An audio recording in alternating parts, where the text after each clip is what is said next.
মায়ের পাঠানো ভালোবাসা শেষ না হতেই চলে আসলো শাশুড়ির পাঠানো ভালোবাসাগুলি।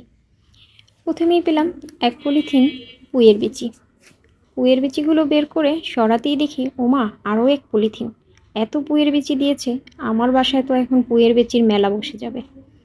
পুঁইয়ের বিচিগুলো সরাতে পেয়ে গেলাম পেস্তা আলু। এই পেস্তা আলুগুলো আমার শাশুড়ির বাগানের ছিল, যেহেতু ওনার এখন আলু খাওয়া নিষেধ, উনি আমাদেরকে বেশি করেই আলু পাঠিয়ে দিয়েছেন। এখানে পেয়ে গেলাম ম্যাস্টা। ম্যাস্টাটা অনেকেই চিনেন না। আর এখানে কি ছিল, বক্সে কিছু রান্না করা খাবার ছিল। প্রথমেই পেলাম সবজি, এখানে ছিল গরুর মাংস।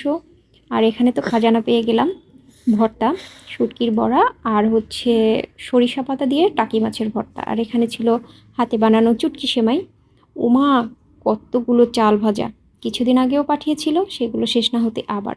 এখানে পেয়ে গেলাম কিছু ফল, এগুলো নিশ্চয়ই আমার শাশুড়ি মায়ের জন্য আনা ফল থেকে ওনার নাতিদের জন্য দিয়ে দিয়েছেন, আরও দিয়েছেন চকলেট। এখানে কিছু ছোট মাছ দিয়েছেন ওনার ছেলের জন্য। আসলে শাশুড়ি মা অসুস্থ, তারপরও অনেক কিছু পাঠিয়েছেন। প্রতিবারই না করি, কেউ আসলে কিছু পাঠাবেন না, কিন্তু কথা শোনে না, পাঠাবেই। এগুলোই আসলে ভালোবাসা, ভালোবাসা প্রকাশের মাধ্যম একটা।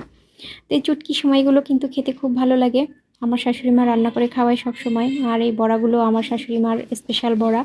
আমার শাশুড়ি মায়ের মতো করে বানাতে আমিও পারি না।